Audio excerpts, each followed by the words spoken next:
Hello, this is Dr. Mark Mirvalli. I'm here in Ireland with Anne, a lay apostle. We're going through Volume 9, dedicated to the angels.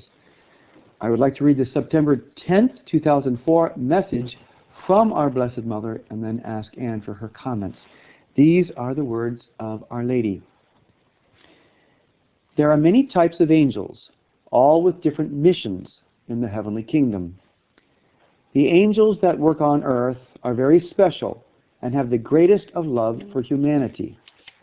Children, you have not experienced heavenly love in the purest sense and will not until the time of your earthly death. Until that time, you must believe us when we tell you that you are loved most perfectly. One such example of the love that is boundless in heaven is the love of your angel guardian for you. Your angel guardian knows you better than any human being could possibly know you because your angel guardian has known you for eternity. Before you were created in the physical sense, you were known by this being of light. This creation of God is filled with His love, and His love flows through His angels to you. When we talk to you about the beginning of Christ's return, part of what we are discussing is the flow of Christ's love through each one of you. So be filled with joy that this little angel of God accompanies you everywhere. God's love flows through this angel into your soul. If you are welcoming of this love, then it can flow through you and into other souls also. How beautiful this process is, and how it binds God's family together.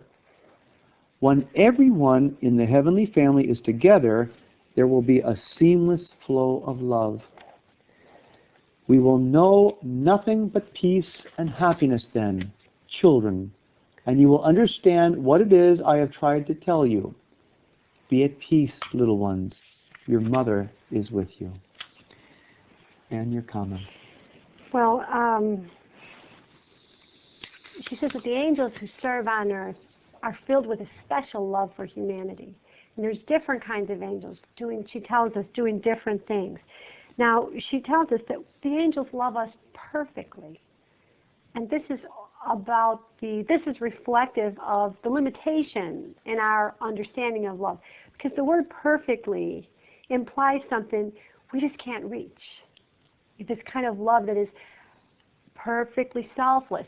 It's selfless. There's no self in it at all. So if you think about it, we have God, the Creator, and then we have His love coming down to us in so many ways and from so many different sources. And what Our Lady is doing is she's taking one of those sources and then she's saying, here, she's trying to plug us into another source of love that will sustain us, purify us, console us, and then flow out through us. It's just another pathway for God, the Creator, to send His love down to us. She talks about how the angels know us so well. Now, who can you get better counsel from than someone who knows you so well? The people who know you best know where you're vulnerable, know where you're likely to trip, and know what you need. And so this angel has that knowledge.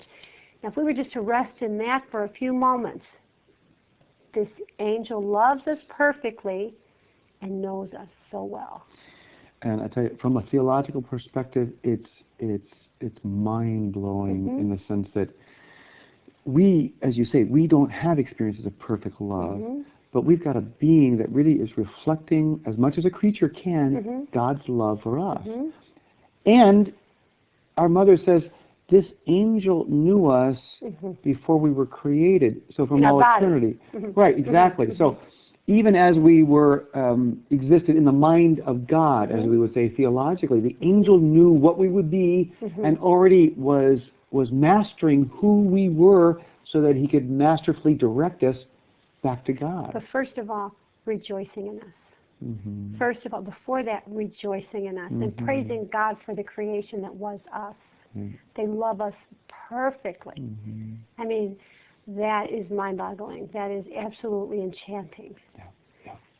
In heaven, you can see how the saints treat each other. You know, and there is this and you see it here. You see definite representations here. And what it is you look into the eyes of a saint, and what comes back is affirming love. Right. You know, this affirming love, this acceptance. There's never any danger in the relationships at all. There's going to be no sting of humanity. And it's really similar with the angels. There's no downside. Right. Okay. Now, there's another reference, too, which is a powerful reference. You know, when we talk to you about the beginning of Christ's return, part of what we are discussing is the flow of Christ's love through each one of you. So be filled with joy that this angel of God accompanies you everywhere. Ongoing theme. You talk about the kernel of the renewal. Joy, peace coming from Jesus through us, and the angel being part of that. But again, Jesus is returning, and we know in his message, he means a tremendous invisible return into our hearts, and then some type of physical manifestation. So it's not called the apostle of Jesus Christ, the returning king, for accident. I mean, there's something really powerful that the angels are going to help us to help Jesus return in this world. They have a role to play.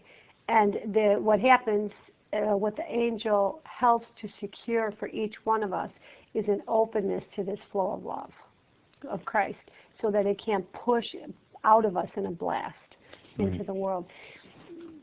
This physical manifestation, talk about that, because people don't know might wonder what you're saying. What does he mean, physical manifestation? Okay, well, let's use the precedent. I'll interview you now. Yeah, go ahead. Yeah, okay. You want to take this?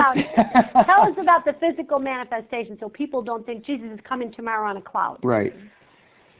What the message says is Jesus talks about a coming of him in our hearts in an invisible way, then something physical. Now, I'm immediately mindful of what St. Faustina said in the diary, that there'd be some physical manifestation, some visible physical sign of Jesus for the world to let us know that he exists and he is the king of this universe. Right.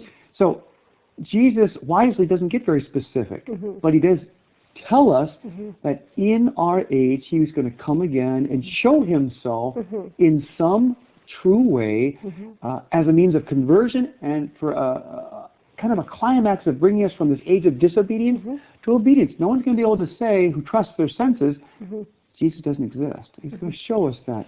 Now, it doesn't mean the end of the world. This is not doom and gloom. There's nothing about the final coming of Jesus that's specifically here. So something specific, something powerful, something dynamic, but not the end.